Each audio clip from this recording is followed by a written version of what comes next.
No no hello to everyone, no welcome to millions by Jupiter. इतना रोना क्यों? क्योंकि मैं हर महीने के एंड में पैसे नहीं बचा पाता, सब कुछ जीरो हो जाता है। तो मैं वो ही बताने आई हूँ, तो शुरू करूँ? तो शुरू करो ना, वेट किसका कर रहे हो? Hello everyone, welcome to Millions by Jupiter. I am Aditi Khandelwala, certified financial planner, and in this video I am going to tell you how you should track your expenses. क्योंकि bitcoin, stocks, crypto ये सब बहुत cool है, लेकिन अगर हमें हमारे expenses track करने नहीं आए तो ये सारे फैंसी वर्ड जो हम इन्वेस्टमेंट के लिए यूज़ करते हैं वो सब बकवास हैं। लेकिन मैं तो पापा का परा हूँ, मैं अपने खर्चों को क्यों ट्रैक करूँ? पापा का परा? ये कब से आ गया? Whatever, इसका तो मुझे पता नहीं, लेकिन आप तो नहीं होंगे ना, आपको तो समझदार बनना है ना, तो बेसिक बजटिंग स्किल्स की तो हमें बात करनी ही पड़ेगी। बट द क्वेश्चन इज, ये बजटिंग क्या है? बजटिंग वैसे तो बहुत सिंपल सा कॉन्सेप्ट है, लेकिन इसको फॉलो करना बहुत ही मुश्किल है।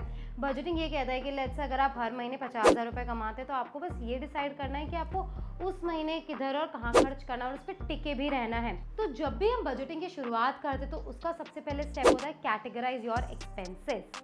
दी वॉफल आइसक्रीम लो ना, बहुत मन हो रहा है खाने का। आदित्य सॉरी ना, मेरा ना आज खाने का मतलब डाइनिंग आउट का सिर्फ 3,000 का ही बजट था, वो क्रॉस हो चुका है, मुझे उससे ज़्यादा खर्च नहीं करना प्लीज़ यार। तो ओवरऑल आपको थोड़ा बहुत आइडिया हो ही गया होगा कैटेगराइज एक्सपेंसेस में मैं क्या कहना चाहती थी एग्जैक्टली। सो हर महीने आप डिसाइड कर लो, मतलब ये सारी कैटेगरीज बना दो और बोलो यार इस महीने मुझे इस कैटेगरी में इतना इतना खर्च करना है, ना उससे ज़्यादा ना उससे कम। तो आप अड़िग रहोगे, टिके रहोगे और आपके पैसे बचेंगे बिल्कुल मेरी तरह, यू नो। एंड एक और बात बताऊँ, शायद ये आपके लिए तो अच्छा हो सकता है बट आपके भाई बहनों के लिए बिल्कुल भी अच्छा नहीं होगा, ये बात याद रखना। ये टेक्निक थोड़ी दर्द तो देगी लेकिन खुशी भी दे सकती है, मतलब कभी खुशी कभी गम की तरह। और तो जब आप कैटेगराइज करोगे तो मिसलेनियस एक्सपेंडिचर का भी एक थोड़ा ब्रैकेट बना लेना, क्योंकि खर्चे ऊपर नीचे थोड़े बहुत हो जाते तो हल्का फुल्का फ्लेक्सिबल होना बनता है। दी वो तो ठीक है, स्टार्टिंग में कैटेगराइज कर तो लूँगा, लेकिन प्रॉब्लम ये थोड़ी ना, प्रॉब्लम ये कि जब मैं कैश को निकालता हूँ खर्च करता हूँ तब नहीं पता रहता, मतलब मंथ के एंड में नहीं पता। देन आदित्य फ़ोन तो तुम हमेशा अपने साथ रखते ही हो ना, तो फिर क्या कर सकते हो कि जब भी कहीं पे पेमेंट करो तो कोई भी एक्सपेंस ट्रैकर ऐप आता है, इतने सारे एक्सपेंस ट्रैकर्स ऐप अवेलेबल है ऐप स्टोर प्ले स्टोर में, उसको डाउनलोड करो और साथ ही साथ जब भी कोई खर्चा करो उसको रिकॉर्ड कर लो। लेकिन मैंने एक चीज़ सोची है कि कॉलेज लाइफ में जब हम इसको फॉलो करते तो वो काफ़ी प्रैक्टिकल हो पाता था, क्योंकि कम खर्चे थे, कुछ लिमिटेड था। बट जैसे जैसे ही हम बड़े हुए, कमाने लगे, इन्वेस्टमेंट्स ये सब बहुत ज़्यादा खर्चे बढ़ गए तो थोड़ा बहुत मुश्किल हो जाता था, मतलब हमेशा याद नहीं रहता था। So that's why what you can do, you can start paying through UPI instead of cash. अब आई नो कि कैश से जब हम पे करते हैं तब हम कम खर्चा करते हैं, ये एक साइकोलॉजी का कॉन्सेप्ट है, उसकी हम बाद में बात करेंगे। बट आइडियली जब भी आप कैश से पेमेंट करोगे तब आप थोड़ा सा कम स्पेंड करते हो, बट व्हेन यू पे थ्रू UPI और एनी नेट बैंकिंग और मोबाइल बैंकिंग तब थोड़ा मतलब खर्चा बढ़ जाता है।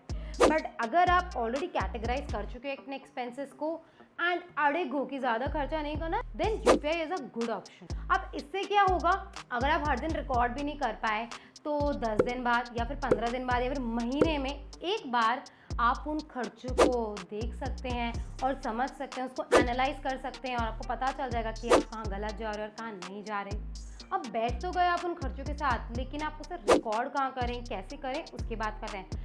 If you are a old school person then आप नोटबुक में रिकॉर्ड कर सकते हो, लिख सकते हो कि आज इधर खर्चा करा, लेट्स से आप खाना खाने गए, कैफ़े का नाम लिख दिया उसको डाइनिंग आउट या रेस्टोरेंट्स उस कैटेगरी में आपने डाल दिया।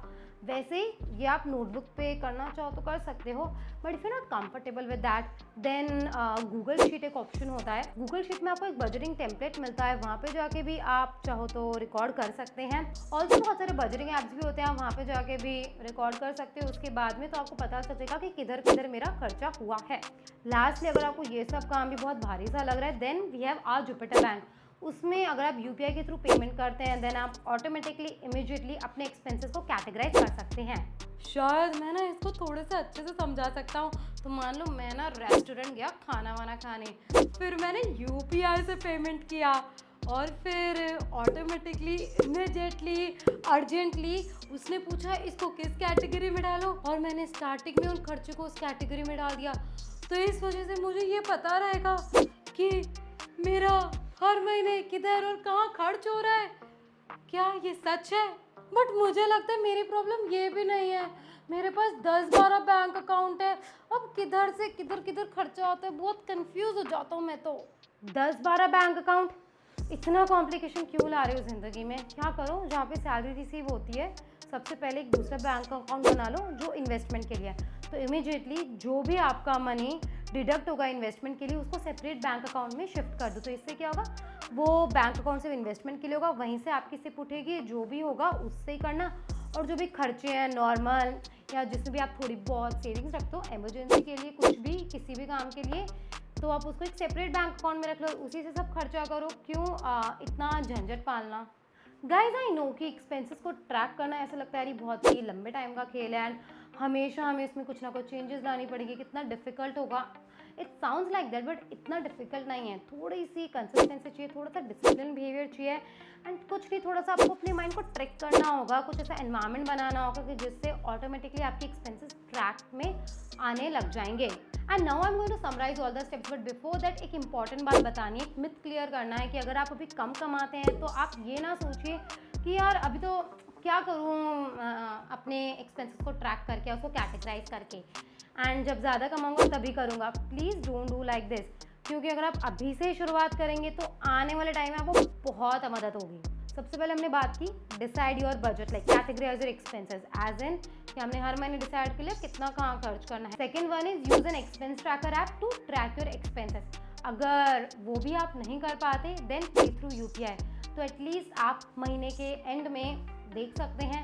बट अगर आप हर महीने के एंड में भी नहीं बैठ सकते then you can open account with Jupiter bank, उधर ऑटोमेटिकली आपके एक्सपेंसेस कैटेगराइज हो जाएंगे। And last but not least, bank account को थोड़ा सेपरेट रखो, आपके एक्सपेंडिचर और इन्वेस्टमेंट के इन सब के जो बैंक अकाउंट होने चाहिए थोड़े अलग होने चाहिए कि ज़्यादा कन्फ्यूजन ना हो। सो यार दैट्स ऑल फॉर टुडे। अगर आपने इस वीडियो से कुछ सीखा और समझा कि यार एटलीस्ट मैं मेरे पर्सनल फाइनेंस के फर्स्ट स्टेप की एक शुरुआत तो करूँ, then please do like this video and don't forget to share and subscribe the channel. Until then, goodbye.